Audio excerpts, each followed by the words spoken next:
Sir বলেছেন নিজের এলাকা ছেড়ে আরেক এলাকায় গেলে সফর হয়, আর নিজের এলাকায় ঘুরলে ওইটা স্যার হয়। আল্লাহ সফর বলেন নাই, স্যার বলেছেন এই জন্য যে দোস্ত মুহাম্মদ সাল্লাল্লাহু আলাইহি ওয়াসাল্লাম 7 আকাশ 7 জমিন সৃষ্টি করে তোমার কদমের নিচের জুতার তলার নিচে হাদিয়া করে দিলাম। ঠিক কিনা বলেন? আল্লাহ বুঝাই দিলেন দোস্ত দোস্ত তুমি শুধু মক্কার না, তুমি প্রফেট অফ ইউনিভার্সাল, তুমি গোটা বিশ্ব জগতের নবী, তুমি আদম থেকে ঈসা সমস্ত নবীর নবী, তুমি জিবরাইলের নবী, তুমি মিকাইলের নবী। আমি আল্লাহ ছাড়া জগতের সকলের উপর তোমার কর্তৃত্ব কায়েম করে দিলাম। আমার নবী তোমার নবী, বিশ্ব নবী মুস্তাফা আমার নবী তোমার নবী, বিশ্ব নবীর শত্রুরা হুঁশিয়ার শব্দ। এই কথাগুলো কি আমার না কোরআন হাদিসের? তো মৌলবী যেগুলো ফতুয়াবাজি করে, এই মানুষের বাড়ি বাড়ি ঘুরে ঘুরে খায়, সুদ করে টাও খায়, ঘুষ করে টাও খায়, এই মৌলবী কোরআন হাদিস বুঝে নাই, বুঝার মতো দেমাগও আল্লাহ দেয় নাই। সারাটা বছর যাকাত খাইছে, ফেতরা খাইছে, নয় নকল করে পরীক্ষা দিয়ে কামেল করছে। ঠিক না বলেন? এ কি বুঝবে কোরআন হাদিস? অথচ এগুলো কোরআন হাদিসের লতিফ ও দাকিক কথা, এগুলো আমার কথা না, সব কোরআন হাদিসের কথা, সব কোরআন হাদিসের মধ্যে আছে। আর আপনি মনে করেন যে ওরা পড়বে কি করে? একে তো যোগ্যতা নাই। এই মৌলবী যেগুলো মহল্লায় মহল্লায় জুমার দিন অপব্যাখ্যা দেয়, ফতুয়াবাজি করে, ওদের ঘরে যে তল্লাশি করেন কয়টা কিতাব আছে। আমার খবর আছে, মাওলানা আশরাফ আলী থানভী সাহেব মরহুম মাগফুর, তার খুতবাটা আছে, বেহেশতি জওহর আছে। আর একটু ভালো মৌলবী হইলে মোটামুটি আহসানুল ফাতাওয়া এই কিতাবটা আছে। ঠিক কিনা? এই 2-4টা কিতাব পড়ে ফতুয়াবাজি। কোরআন পাকের 17 থেকে 18টা তাফসীর পড়া ছাড়া কোরআনের ব্যাখ্যা করা যায় না। ফতুয়ার কিতাব অন্তত দুররে মুখতার, রাদ্দুল মুহতার, গায়াতুল আওতার, সিরাজিয়া, কাজী খান, মুনিয়া, এই ধরনের 17-18টি ফতুয়ার কিতাব সামনে রেখে তারপর ফতুয়া দিতে হয়। আর হাদিসের সরা, আল্লাহু আকবার, এক বুখারী শরীফের ব্যাখ্যা গ্রন্থ হয়েছে 87টা। কয়টা? এর মধ্যে পিছনে লাইব্রেরিতে একটা কিতাব আছে 25 খণ্ড, উমদাতুল কারি শারহু সহিহ বুখারী, এই দরবারে আছে, পর্দার ওপারে 25 খণ্ড, প্রায় 18,000 পৃষ্ঠার উপরে বুখারী শরীফের একটা ব্যাখ্যা গ্রন্থ এইরকম আছে আরো 86টা। আর আপনারা ওই মোল্লারে বেতন দেন কত? হ্যাঁ, 3,000-4,000 টাকা, মিলায় জুলায় 1,006 টাকা। আর বউ পালবে কয় টাকা দিয়ে, আর কিতাব কিনবে কয় টাকা দিয়ে? আর কেনার সুযোগও তো নাই, কিনলেও কি হবে? পড়তে তো পারবে না। গাধার পিঠে যদি বুখারী শরীফ মুসলিম শরীফ রাখেন, গাধার লাভ আছে? পারবে, বহন করতে পারবে। ঠিক কিনা? যোগ্যতা নিয়ে পড়তে হবে, পড়াশোনা করতে হবে। হক্কানি দেওবন্দি আলেম যারা, তারা কখনো বাড়াবাড়ি করে না, তারা সত্য কথাটা স্বীকার করে গেছেন। আপনি দেখেন এখানে অসংখ্য কিতাবে দলিল প্রমাণ আছে। আর কত দলিল দিব বলেন? প্রতি বছরই তো আমার ভিসিডি বের হচ্ছে ঈদ মিলাদুন নবীর উপর দলিল ভিত্তিক, আপনারা কিনে পড়ে নেবেন। ভাইয়ের আমার, বন্ধুরা আমার, বলছিলাম যে আল্লাহর হাবিব মুহাম্মদ সাল্লাল্লাহু আলাইহি ওয়াসাল্লাম রাহমাতুল লিল আলামিন, আল্লাহ 7 আকাশ 7 জমিনকে সৃষ্টি করে বন্ধুর পায়ের নিচের জুতার তলার নিচে ফালাই দিয়েছেন। কথাটা বুঝেন নাই? একটু বুঝায় বলি। হুজুর পাক সাল্লাল্লাহু আলাইহি ওয়াসাল্লাম যখন মক্কা থেকে গেলেন বাইতুল মুকাদ্দাস 1400 বছর আগে, বাইতুল মুকাদ্দাস থেকে যখন 7 আকাশ পার হলেন, ধুলক ভুলক ছাড়িয়ে 7 আকাশ পারিয়ে, লামাকান লাজামান ছাড়িয়ে 70,000 নূরের পর্দা পার হয়ে আল্লাহর আরশে গেছেন। জুতা পায়ে ছিল না? কোন জুতাটা ছিল? মক্কায় যেটা ব্যবহার করেছেন। বিশ্বনবী জুতা পায়ে আল্লাহর আরশে যখন উঠবেন, মনে পড়ে গেল মুসা নবীর কথা।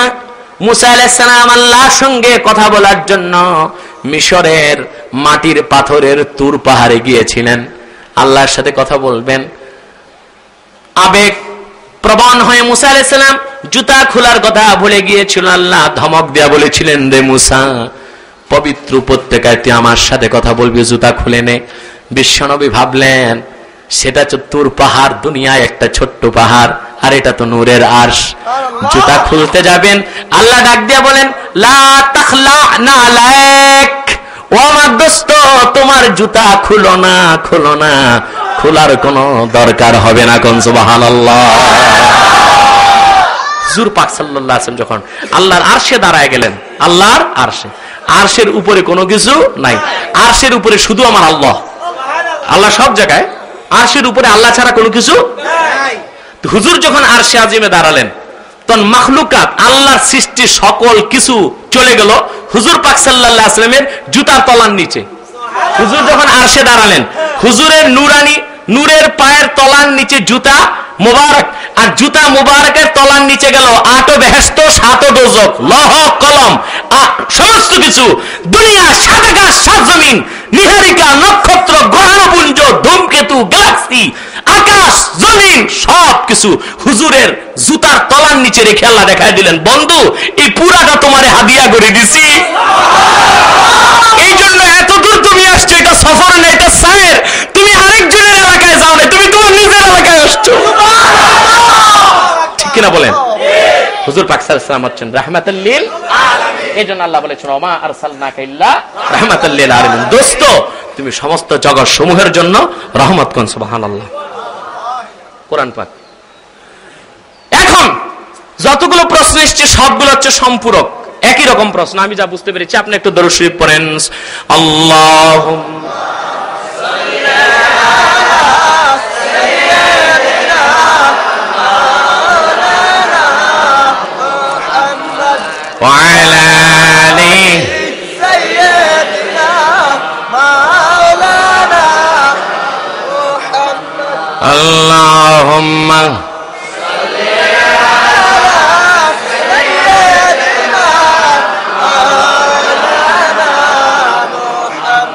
وعلى آله سيدنا مولانا محمد. سبحان الله الحمد لله لا إله إلا الله. سبحان الله الحمد لله لا إله إلا الله. سبحان الله الحمد لله لا إله إلا الله. سبحان الله الحمد لله لا إله إلا الله. سبحان الله الحمد لله لا إله إلا الله. سبحان الله الحمد لله لا إله إلا الله. سبحان الله الحمد لله لا إله إلا الله. سبحان الله الحمد لله لا إله إلا الله. سبحان الله الحمد لله لا إله إلا الله. سبحان الله الحمد لله لا إله إلا الله. سبحان الله الحمد لله لا إله إلا الله.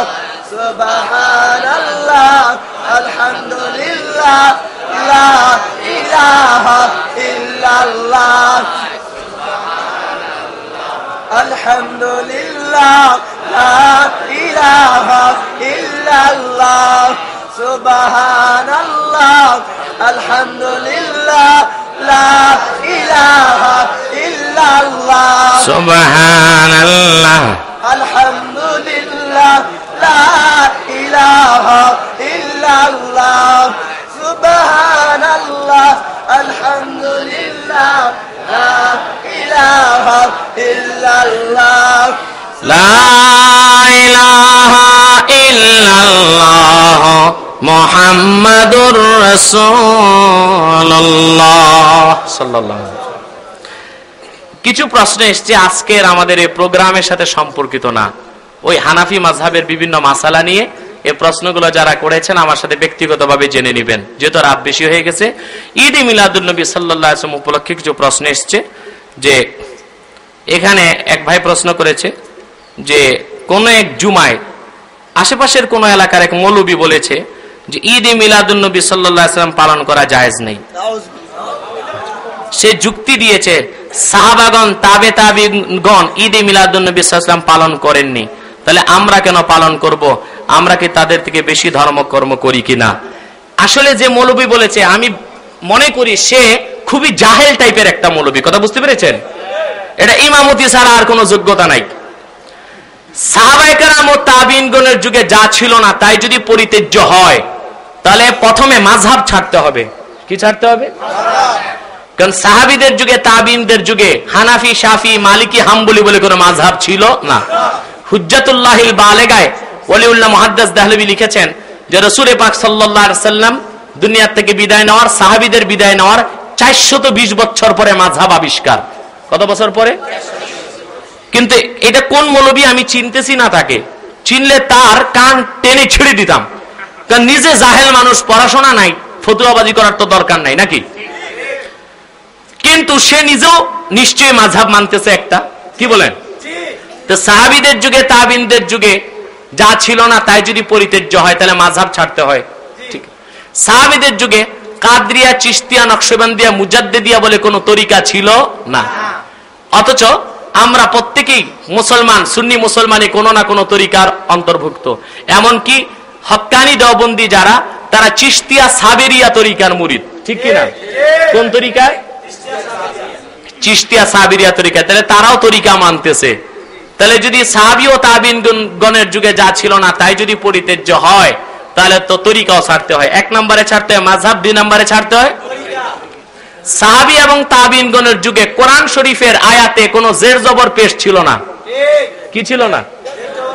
যে মৌলবী বলছে সাহাবী তাবিঈনগণের যুগে ঈদে মিলাদুন নবী ছিল না, ওই মৌলবী কেন তার বাপও, তার দাদাও, তার পর্দাদাও, তার 14 পুরুষ জের জবর ছাড়া কোরআন শরীফ পড়তে পারবে না। তাহলে দেখা যায় জের জবর কোরআন পাক থেকে উঠায় দিতে হয়। এটা হাজ্জাজ ইবনে ইউসুফ সর্বপ্রথম জের জবর কোরআন পাকের মধ্যে যেন জাহেলরা পড়তে পারে। কারা? যারা আরবের মুসলমান, ওনাদের তো পড়ার জন্য জের জবর লাগে না।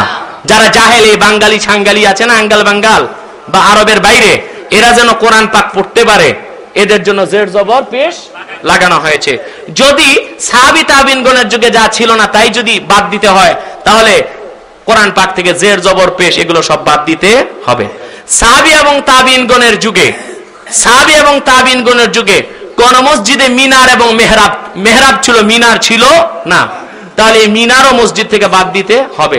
সাহাবী তাবিঈনগণের যুগে কওমি মাদ্রাসা, খারিজি মাদ্রাসা, আলিয়া মাদ্রাসা, দেওবন্দ মাদ্রাসা, শর্ষিনা মাদ্রাসা নামে কোন মাদ্রাসা ছিল না। আর এইরকম ঘন্টা ভাগ করে, কোন ঘন্টার মধ্যে বিভক্ত করে পরীক্ষা নিয়ে দিয়ে কোন মাদ্রাসা সিস্টেমও ছিল না। তাহলে আলিয়া, খারিজি সব মাদ্রাসাও দাফন করতে হয়। ঠিক কিনা বলেন? সাহাবী ও তাবিঈনগণের যুগে, সাহাবী ও তাবিঈনগণের যুগে যা ছিল না তাই পরিত্যাজ্য নয়, বরং সাহাবী ও তাবিঈনগণের যুগের পরে যে জিনিস দেখা যায় নতুন, তার মধ্যে যদি কোরআন হাদিসের ইশারা থাকে, কি থাকে? ইশারা থাকে, ওটা বেদাতে হাসানা। বেদাতে হাসানা। বেদাত যে 5 প্রকার, এখন তারা ওই কাজগুলো কেন করতেছে সাহাবী তাবিঈনগণের যুগে নাই? বেদাত হাসানা হিসেবে। কি হিসেবে? সাহাবী এবং তাবিঈনগণ নামাজ পড়ায় ইমামতি করে বেতন নিতেন কত? কিন্তু মৌলভী সাহেব এই কাঠমোল্লা বেতন নেয় ঠিকই, ঠিক কি না? তাহলে তো বেতন নেওয়া বাদ দিতে হবে। কি করতে হবে? সাহাবী এবং তাবি, আব্দুল্লাহ বিন মাসউদ রাদিয়াল্লাহু তাআলা আনহুর কাছে 6000 তাবিঈ পড়াশোনা করছে। হযরত আলী রাদিয়াল্লাহু তাআলা আনহু থেকে 24000 তাবিঈ পড়াশোনা করেছেন। হযরত আলী পড়াশোনা করাইয়া কত টাকা বেতন নিছেন? আব্দুল্লাহ বিন মাসউদ কত নিছেন? মৌলভী সাহেব ফতুয়াবাজি করে যেগুলো বাংলাদেশে বড় বড় মাদ্রাসা, ওনারা কয় টাকা বেতন নিচ্ছেন বলেন? তাহলে সাহাবী তাবিঈনগণের যুগে যা ছিল না তার অনেকগুলোই তারা করতেছেন, শুধু নবীজির শানে যা হয় ওইটাই খুঁজে খুঁজে বেদাত বলা হচ্ছে। ঠিক কিনা বলেন? সাহাবী ও তাবিঈনগণের যুগে প্রচলিত তাবলীগ জামাতের চিল্লার মতো কোনো চিল্লা ছিল না, গাস্তের মতো কোনো গাস্ত ছিল না। এগুলোকে তারা পালন করতেছে, মানতেছে, বিরোধিতা করতেছে না। শুধু হুজুর পাক সাল্লাল্লাহু আলাইহি ওয়াসাল্লামের শানে মহব্বতে যেগুলো দেখা যায় নতুন, ওগুলোই বিদআত হয়ে গেল নাকি? তাহলে ওই কাজগুলো যতগুলো লিস্ট বললাম, ওগুলো যদি বেদাত হাসানা হয়, ভালো বেদাত হয়, করা জায়েজ হয়, তো সকল বেদাতে হাসানার মধ্যে সবার আগে ঈদে মিলাদুন নবীকে প্রাধান্য দিতে হবে। ঠিক কিনা বলে? আচ্ছা, এরপর এই দলিল আসতেছে সামনে। এটা তো মৌখিক একটা উত্তর দিয়ে দিচ্ছি আমি।